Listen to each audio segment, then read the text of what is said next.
સારું, એક માણસને લીધે આખી ટ્રીપ કેન્સલ થશે ને ઓનલાઈન ટિકિટ બુક કરાવી ને તો અત્યારે ઘરે બેઠા બેઠા હું કેન્સલ બી કરી નાખત ટિકિટ, પણ ના, આપણે તો સ્ટેશને જઈને ટિકિટ બુક કરાવવાની છે, ઓફલાઈન ટિકિટ બુક કરાવવાની છે, તો જાઉં પાછું સ્ટેશને ટિકિટ કેન્સલ કરાવવા યાર. પાછો ઓવડો ધક્કો ખાઈને સ્ટેશને જવું, ત્યાંથી ટિકિટ કેન્સલ કરાવવાની. પણ એક મિનિટ, હવે તો લગભગ બધી વસ્તુઓ ઓનલાઈન થઈ ગઈ છે, તો શું કાઉન્ટર પરથી બુક કરેલી ટિકિટ ઓનલાઈન કેન્સલ નહીં થતી હોય? લાવ સર્ચ કરું,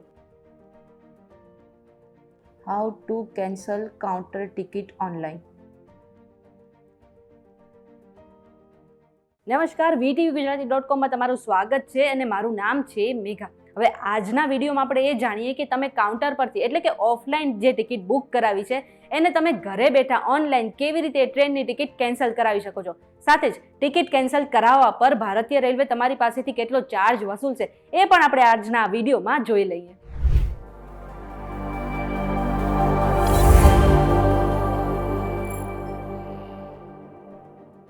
તમે આવી ગયા છો VTVGujarati.com પર. શોનું નામ છે ન્યૂઝ પ્લસ અને મારું નામ છે મેઘા. હવે ટિકિટ કેન્સલ કેવી રીતે કરાવીએ જાણતા પહેલા એક કામ કરો કે પ્લે સ્ટોર પર જઈને તમે મારી એપ્લિકેશન ડાઉનલોડ કરી લો. હવે ભારતીય રેલવેમાં દરરોજ હજારો અને લાખો મુસાફરો મુસાફરી કરે છે અને મુસાફરોની સુવિધાને ધ્યાનમાં રાખીને ભારતીય રેલવે ધીરે ધીરે અપગ્રેડ પણ થઈ રહી છે. અત્યારે ઘણા લોકો એવા છે જે ઓનલાઈન IRCTCની વેબસાઇટ અથવા તો એપ્લિકેશનના માધ્યમે જે પોતાની ટિકિટ છે ઓનલાઈન બુક કરાવે છે. સાથે જ આ ભારતીય રેલવે છે એ ટિકિટ કેન્સલ ઓનલાઈન થઈ શકે એવી પણ સુવિધા આપે છે. પણ પ્રશ્ન એ થાય કે શું આપણે રેલવે સ્ટેશને જઈને ઓફલાઈન રિઝર્વેશન ટિકિટ બુક કરાવી હોય તો એ ઘરે બેઠા આપણે ઓનલાઈન તેને કેન્સલ કરી શકીએ કે નહીં? તો તેનો જવાબ છે હા. તમે ઘરે બેઠા આરામથી ઓફલાઈન બુક કરાવેલી ટિકિટ પણ ઓનલાઈન કેન્સલ કરાવી શકો છો. અને આ માટે તમારે વધુ કશું કરવાનું કામ નથી. તમારે ગૂગલમાં સર્ચ કરવાનું છે IRCTC. હવે આમ કરશો એટલે તમારી સામે IRCTCની જે ઓફિશિયલ વેબસાઇટ છે એ ખુલી જશે. હવે IRCTCની વેબસાઇટના હોમ પેજ પર તમને ખૂણામાં 4 લાઇન દેખાતી હશે, તેના પર તમારે ક્લિક કરવાનું છે. હવે ત્યાં તમને ઘણા બધા ઓપ્શન દેખાશે, જેમાંથી પહેલો ઓપ્શન એટલે કે ટ્રેન પર તમારે ક્લિક કરવાનું છે. આમ કરશો એટલે ફરી બુક નાવ સહિત તમને ઘણા ઓપ્શન દેખાશે, તેમાંથી તમારે 5મો ઓપ્શન કેન્સલ ટિકિટ પર ક્લિક કરવાનું છે. આમ કરશો એટલે તમારી સામે બીજા 2 ઓપ્શન દેખાશે કે ઈ ટિકિટ કે કાઉન્ટર ટિકિટ, તો તમારે કાઉન્ટર ટિકિટ પર ક્લિક કરવાનું છે. આટલું કરશો એટલે તમારી સામે કાઉન્ટર સર્વિસનું એક નવું પેજ ખુલી જશે. અહીં તમે કાઉન્ટર ટિકિટ કેન્સલેશન અથવા તો બોર્ડિંગ પોઈન્ટ ચેન્જ એમ 2 વસ્તુ કરી શકો છો. આપણે ટિકિટ કેન્સલ કરવાની છે એટલા માટે તમારે ડાબી બાજુ ખૂણામાં જે પ્રોસેસ આપેલી છે તે પૂરી કરવાની રહેશે, જેમાં પહેલું છે ટ્રાન્ઝેક્શન ટાઈપ. એમાં તમારે કેન્સલેશન પર ક્લિક કરવાનું છે. હવે નીચે તમારી ટિકિટમાં PNR નંબર એડ કરવાનો છે અને સાથે જ તમારા જે ટ્રેન નંબર છે એ પણ એડ કરવાનો છે. જો તમને નથી ખબર કે તમારી ટિકિટમાં બંને નંબર ક્યાં આપેલા છે તો આ જ પેજ પર તમને વચ્ચે એક સેમ્પલ ટિકિટનો ફોટો પણ આપવામાં આવ્યો છે, જેમાં પોઈન્ટ આઉટ કરવામાં આવ્યું છે કે PNR નંબર અને ટ્રેન નંબર તમને ક્યાં આપ્યા હશે. હવે ફરી એ જ જગ્યા પર આવી જાઓ ને ત્યાં તમારે બધી માહિતી એડ કરીને નીચે જે કેપ્ચા કોડ આપ્યા છે તેને એડ કરવાનો રહેશે. આટલું કરશો એટલે નીચે તમારે I have read cancellation or boarding point change procedure and its rule તેના પર ટિક કરવાનું છે અને છેલ્લે સબમિટ પર ક્લિક કરી દેવાનું છે.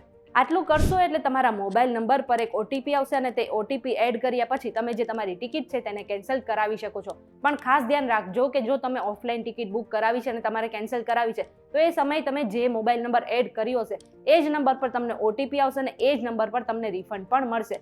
હવે આ બધી પ્રોસિજર કરશો એટલે તમે કાઉન્ટર પરથી બુક કરાવેલી ટિકિટ ઓનલાઈન ઘરે બેઠા કેન્સલ કરાવી શકો છો. સાથે આપણે એ પણ જાણી લઈએ કે જો તમે તમારી ટિકિટ કેન્સલ કરાવો છો તો ભારતીય રેલવે તમારી પાસેથી કેટલો ચાર્જ વસૂલશે.